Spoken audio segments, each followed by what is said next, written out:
మీకు అందరికీ కుందాలపల్లిలో జరిగిన ఒక అట్రాసిటీ గురించి మీ అందరికీ తెలుసు.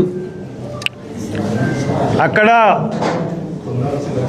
కుందాలపల్లి అంటే గన్నవరం నియోజకవర్గంలోకి వస్తుందండి. గన్నవరం నియోజకవర్గ ఎమ్మెల్యే జనసేన ఎమ్మెల్యే. అక్కడ జరిగిన ఇన్సిడెంట్ ఏంటంటే కాట్రు శ్రీనివాస్ అని చెప్పి ఆయన హైదరాబాద్లో చనిపోయారు. చనిపోతే ఆయన్ని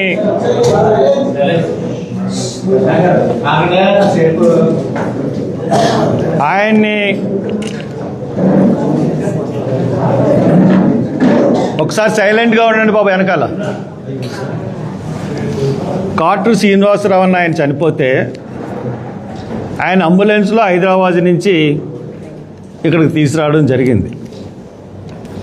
అంబులెన్స్ నుంచి ఆ బాడీని తీసుకొస్తూ ఉంటుంటే మార్నింగు ఆ గ్రామస్తులు అడ్డుకుని ఈ మా రోడ్డు మించి తీసుకురావడానికి వీల్లేదు, ఇక్కడ పెళ్ళి అయిన ఇల్లు ఉంది కాబట్టి మీరు ఈ ద్వారం గుండా రావడానికి వీల్లేదంటే వీళ్ళు వ్యాన్ వెనక్కి తిప్పుకుని వెనక్కి నుంచి వెళ్ళడం జరిగింది.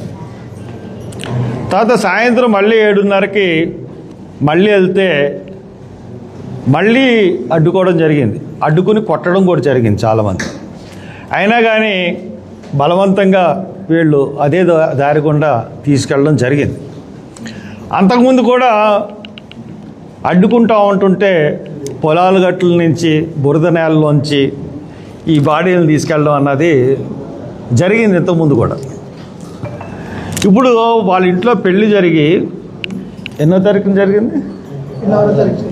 పెళ్ళి 6వ తారీఖు జరిగింది. ఇన్సిడెంట్ వచ్చి 16వ తారీఖు. అంటే రోడ్డు మీద వేసిన పందిరి, వాళ్ళ ఇంటి స్థలంలో వేసిన కాదు, ఇంటి ఎదురుగుండా వేసిన పందిరి 10 రోజులు ఉంచుకుంటారండి. ఎవరన్నా 3 రోజులు ఉంచుకుంటారు, 4 రోజులు ఉంచుకుంటారు, 5వ రోజులు ఉంచుకుంటారు. 10 రోజులు ఉంచుకున్న తర్వాత 10 రోజులు కూడా 16వ తారీఖున కూడా వాళ్ళు తీయలేదు, 17వ తారీఖున కూడా తీయలేదు. ఇన్సిడెంట్ తెలిసిన వెంటనే 17వ తారీఖున జీవి సుందర్ వెళ్ళి అక్కడ మాట్లాడి, అంతకుముందే వీళ్ళు జనసేన ఎమ్మెల్యే దగ్గరికి వెళ్ళడం జరిగింది. జనసేన ఎమ్మెల్యే ఆయన ఏమన్నాడంటే వెంటనే నేను టంటి తీయించేస్తాను, అక్కడ నేను వాళ్ళందరి మీద ఎఫ్ఐఆర్ చేయిస్తాను, అది ఇది అని చెప్పాడు. కానీ యాక్షన్ ఏమీ జరగలేదు. తర్వాత 17వ తారీఖున సుందర్ వెళ్ళిన తర్వాత అప్పుడు ఎస్ఐతో మాట్లాడితే అప్పుడు ఆ రోజున 11 గంటకి ఎఫ్ఐఆర్ వేశారు. ఎఫ్ఐఆర్ వేసిన సమయం కూడా మీరు చూసుకోవచ్చు. ఎఫ్ఐఆర్ వేసిన తర్వాత దోషుల్ని అరెస్ట్ చేయలేదు, ఎవరిని అరెస్ట్ చేయలేదు. అలాగే ఉంది పందిరి కూడా. నేను 18వ తారీఖున వెళ్ళాను. 18వ తారీఖు వెళ్ళేటప్పటికి 18వ తారీఖున పందిరి అలాగే ఉంది, దోషులను కూడా అరెస్ట్ చేయలేదు. నేను అక్కడ మాట్లాడి నేను డిఎస్పీతోనూ ఎస్పీకి కూడా ట్రై చేశాను, ఎస్పీ దొరకలేదు. సిఐతో అందరితో మాట్లాడితే మీరు వెంటనే పందిరి తీయించండి, రోడ్డు మీద ఒక శుభకార్యం జరిగిందంటే వేసుకుంటారు ఇంటి ఎదురుగుండా, సహజం.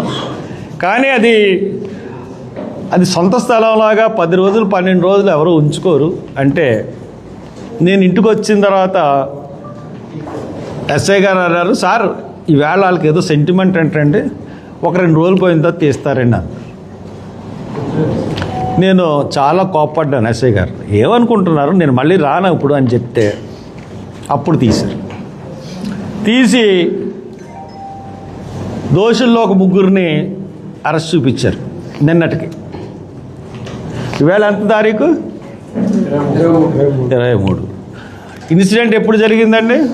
16 నుంచి వారం రోజులైంది ఇన్సిడెంట్ జరిగి. ఈవేళ కుందాలపల్లి గ్రామం అంతా కలెక్టర్ ఆఫీస్ దగ్గరికి వెళ్ళారు దోషులను అరెస్ట్ చేయమని.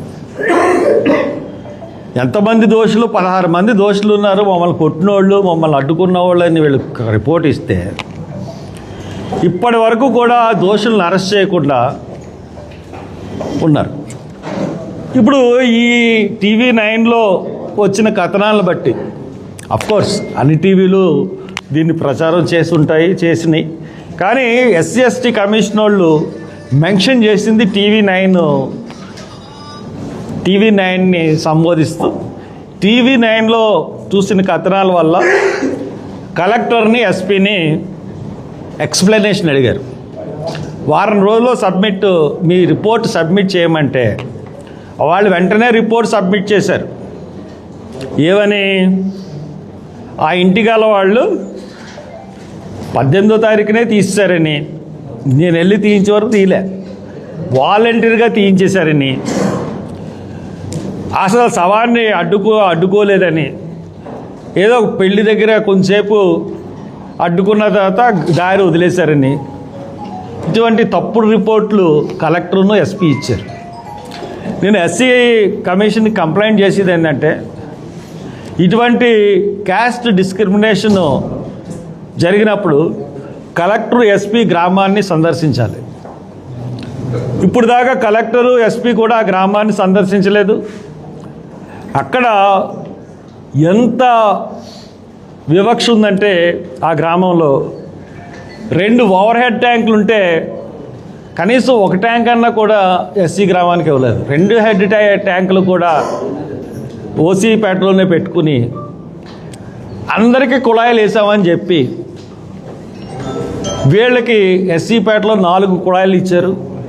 తక్కిన ఊరంతా కూడా ప్రతి పేటలో కూడా ప్రతి ఇంటికి కుళాయి వేశారు. అంటే ఎంత వివక్ష!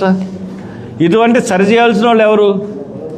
ఖచ్చితంగా ఆ వివక్షను సరిచేయాల్సిన వాళ్ళు కలెక్టర్ ఆ గ్రామాన్ని విజిట్ చేసి ఇక్కడ ఏం జరుగుతుంది, ఏం వివక్షలు ఎదుర్కొంటున్నారు, ఎందువల్ల ఎలా జరిగింది అన్నది ఆలోచించకుండా మరి కలెక్టర్, ఎస్పీ ఎస్ఐ వెళ్ళాడు జరిగిన సంఘటన వెంటనే తహసీల్దార్ ఆఫీసులో ఇద్దరిని కూర్చోపెట్టి మేము పరిష్కరించాము. ఏమన్నా పరిష్కరించారా మీ సమస్య? ఎమ్మెల్యే గారు అంటారు మొదట ఖండించిన నేనే అని వాళ్ళతో స్టేట్మెంట్ ఇస్తాడు. ఏం చేశారు మీరు? మా అబ్బాయి వెళ్ళేంత వరకు ఎఫ్ఐఆర్ కట్టలేదు, నేను వెళ్ళేంత వరకు అరెస్టులు చేయలేదు, పందిరి తీయలేదు. మరి అన్నిటికన్నా దారుణమైన విషయం అంటే ఈ సంఘటన సభ్య సమాజం అంతా తలదించుకునే సంఘటన. ఇటువంటి సంఘటన జరిగినప్పుడు ఖచ్చితంగా ముఖ్యమంత్రి దీన్ని ఖండించాలి. నీ యొక్క పరిపాలనలో కుల వివక్ష జరుగుతూ ఉంది, ఒక సవాన్ని అడ్డుకున్నారంటే ముఖ్యమంత్రి, ఉప ముఖ్యమంత్రి, ఎందుకంటే జనసేన నాయకుడు ఉప ముఖ్యమంత్రి కాబట్టి, జనసేన ఎమ్మెల్యే అక్కడ ఉన్నాడు కాబట్టి ముఖ్యమంత్రి, ఉప ముఖ్యమంత్రి దీని మీద ఖండన ఇవ్వాలి. లేదంటే వీళ్ళిద్దరూ ఖండన ఇవ్వకపోతే కనీసం ప్రతిపక్ష నాయకుడు వైఎస్ జగన్మోహన్ రెడ్డి గారు ఖండన ఇవ్వాలి. ఎవరు కూడా ఖండన ఇవ్వట్లేదు. అంటే దళితులు అంటే మీకు అంత అలుసు అయిపోయిందా? ముఖ్యమంత్రికి అలుసే, ప్రతిపక్ష నాయకుడికి అలుసే, ఉప ముఖ్యమంత్రికి అలుసే. మీరు ఎందువల్ల ఇప్పుడు దాకా ఈ సంఘటనని ఖండించలేదు? దీన్ని ఎందుకు సప్రెస్ చేస్తున్నారు? కనీసం కలెక్టర్ని వెళ్ళి చూడమన్న ఆదేశాలు ఇప్పుడు దాకా ఎందుకు ఇవ్వలేదు? ఇవన్నీ ఒకసారి గుండెల మీద చేసి ఆలోచించుకోండి ముఖ్యమంత్రి గారు.